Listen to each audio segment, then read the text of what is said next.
میں ہوں اقبال جنجوا۔ اس ملک کی جو اشرافیہ ہے، اس ملک کا جو قانون ہے، اس ملک کی جو حکومت ہے، جو ادارے ہیں، جو انتظامیہ ہے، یہ ہمیشہ کسی ایسے طالب علم سے نفرت کیوں کرتی ہے جو طالب علم کوئی نئی چیز بنا کر اپنا ٹیلنٹ، اپنی صلاحیت سامنے لاتا ہے۔ یہ انتظامیہ، یہ لوگ، یہ مافیا، یہ اشرافیہ ایسے کسی شخص سے کیوں نفرت کرتی ہے، اسے کیوں مار دیتی ہے جو بہت اچھا کھیلتا ہے، جو بہت اچھا بولتا ہے، جو بہت اچھا لکھتا ہے، جو بہت اچھا اس ملک کے لیے کچھ کرنا چاہتا ہے۔ تو ہم سوچتے تھے، ایسے بہت دفعہ ہوا باغ کے اندر بھی،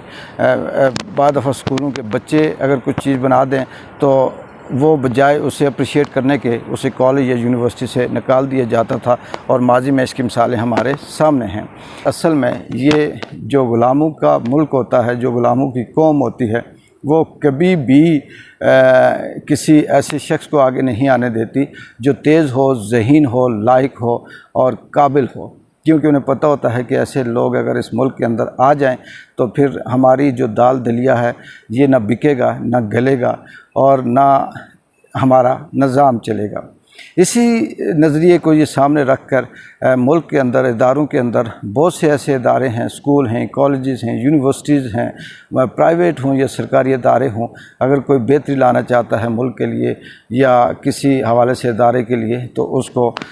کہیں نہ کہیں سے الزام لگا کر اسے ٹرمینیٹ کر دیا جاتا ہے یا اسے نکال دیا جاتا ہے۔ اس کی وجہ بھی بیسیکلی یہی ہے کہ یہاں کی جو سوچ ہے، جو ڈی این اے ہے اس معاشرے کا، اس سوسائٹی کا، وہ یہی ہے کہ نالائقوں کو سامنے رکھا جائے، چاپلوسوں کو رکھا جائے، کیونکہ جو نالائق ہوتا ہے، جو چاپلوس ہوتا ہے، وہ غلامی بھی کرتا ہے، بات بھی مانتا ہے اور حکم بھی مانتا ہے، اور اسے وہ آگے سے چیلنج نہیں کرتا۔ لائق قابل شخص چاہے جیسے بھی ہو، وہ ہمیشہ چیلنج کرتا ہے، اور چیلنج اس غلام سوسائٹی کو پسند نہیں۔ ہم اگر اسی چیز کو آگے دیکھیں تو ہمارا جو نظام تعلیم ہے، اس کے اندر بھی کریٹیویٹی بالکل نہیں ہے، اس کے اندر کسی قسم کی کوئی صلاحیت نہیں ہے، نہ اس کے اندر کوئی آرٹسٹ پیدا ہو سکتا ہے، نہ رائٹر پیدا ہو سکتا ہے، نہ تھنکر پیدا ہو سکتا ہے، نہ کوئی سائنسدان پیدا ہو سکتا ہے، کچھ بھی نہیں ہو سکتا۔ اس تعلیم کے اندر صرف اور صرف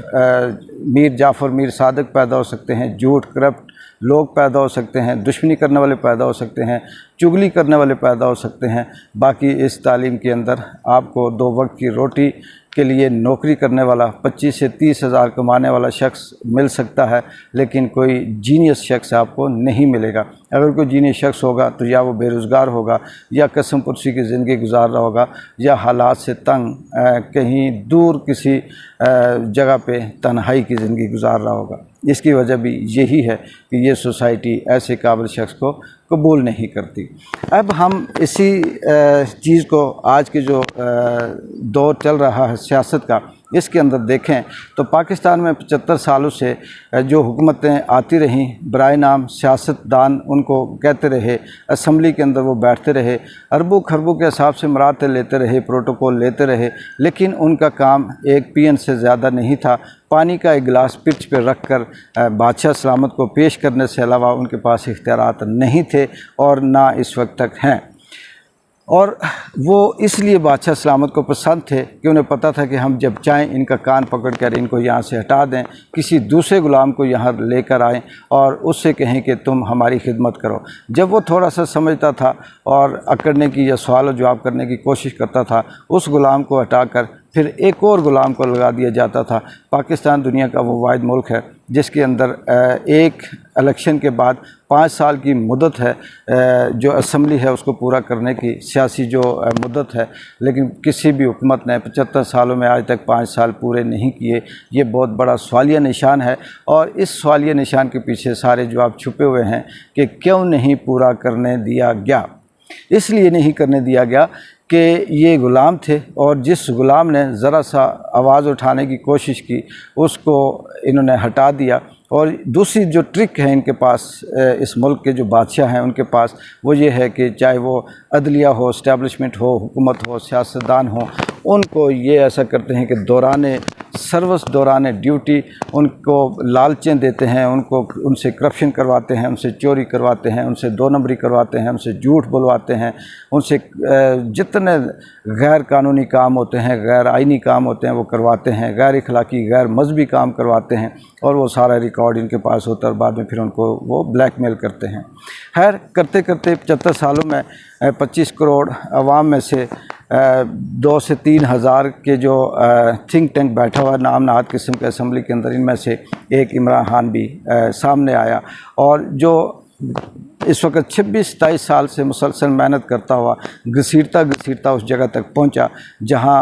पहुंचकर उसने इस निज़ाम के साथ को तब्दील करना था या इसकी बेहतरी की बात करनी थी। लेकिन जब बादशाहों ने देखा कि ये शख्स तो आगे से सवाल भी करता है, ये जवाब भी देता है, ये क्यों कहकर पूछता भी है, ये यस सर नहीं कहता, ये कहता है कि आप अपना काम करें मैं अपना काम करूँगा, ये कहता है कि ये मुल्क हमारा घर है और इस घर की बेहतरी मेरा फ़र्ज़ है, ये कहता है कि मैंने जो हल्फ उठाया हुआ है वो इस मुल्क की तरक्की और तामीर के लिए उठाया हुआ है, इस अवाम की गुर्बत को दूर करना, इनके मसाइल को हल करना मेरी ज़िम्मेदारियों में है, ये क्यों कहता है। जब उन्होंने देखा कि कुछ भी नहीं, तो उन्होंने पहले वही प्रैक्टिस की कि माजी के लोगों की तरह, ग़ुलामों की तरह उसको कान से पकड़कर हटाने की कोशिश की, लेकिन उसने हटने से इनकार कर दिया, और आखिर इन्होंने अपनी पूरी मशीनरी इस्तेमाल की, पूरी ताकत, पूरी थिंक टैंक, जितने भी इनके पास जो वसाइल थे वो सारे इस्तेमाल करके उसको हटाया। नायल करने के बाद या हटाने के बाद, हुकूमत छीनने के बाद, फिर से माजी के वो जो ग़ुलाम थे यस सर वाले, उनको फिर से बैठा दिया। इमरान खान ने फिर इस निज़ाम के ख़िलाफ़ लड़ने की ठानी, और उसके ज़हन में एक ही बात आई, या तो मैं मर जाऊंगा या इस निज़ाम के ख़िलाफ़ मैं लड़ूंगा। अब ये फ़ैसला करना इमरान खान का इख्तियार था, इसमें अभी तक जदोजहद जारी है, कामयाबी और नाकामी देना ये अल्लाह के इख्तियार में है। ये इन ग़ुलामों के पास, ये रियासती ताकतों के पास सिर्फ़ और सिर्फ उसके ख़िलाफ़ केस करना है, उसे मारने की कोशिश करनी है, उसकी तस्वीरों पे पाबंदी लगाना है, उसके बयानात को नशर नहीं करने की पाबंदी करनी है, मीडिया पे उसे सेंसर कर देना है। बाकी इस तरह से जो उनके बस में होता है वो ये कर सकते हैं, इसके अलावा और कुछ नहीं कर सकते। वो बेहतरी इसलिए नहीं चाहते, उन्हें पता है कि अगर ये शख्स आ गया तो फिर हम अगर अपने तालाब में, अपने दायरे में रहकर अगर हम करेंगे तो हम क्या करेंगे, क्या हमारे जजीरे कहाँ से आएंगे, हमारे पास ये जो करोड़ों कनालों के अंदर, लाखों एकड़ के अंदर जो हमारे महल हैं ये कहाँ से आएंगे। फिर उन्होंने इसको ऐसे इल्ज़ाम लगाकर कभी गद्दार कहा, कभी तखरीबकार कहा, कभी दहशतगर्द कहा, कभी नागुज़ीर, कभी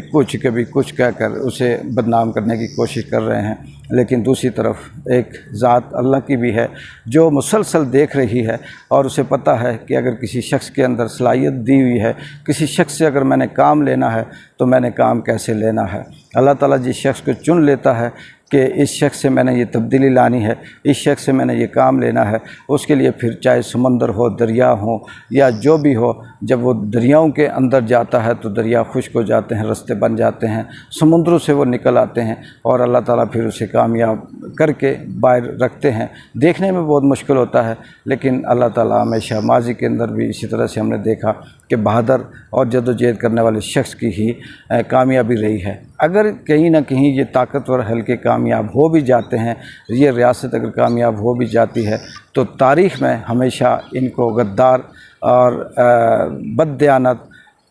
लिखा जाता है, और फिर तारीख़ इनका पीछा अल्फाज नहीं छोड़ते, गद्दार और बददियानत के नाम से ही ये जाने जाते हैं। और यही कुछ सिलसिला चल रहा है। इमरान खान के साथ दुश्मनी का मतलब हरगिज़ ये नहीं है कि वो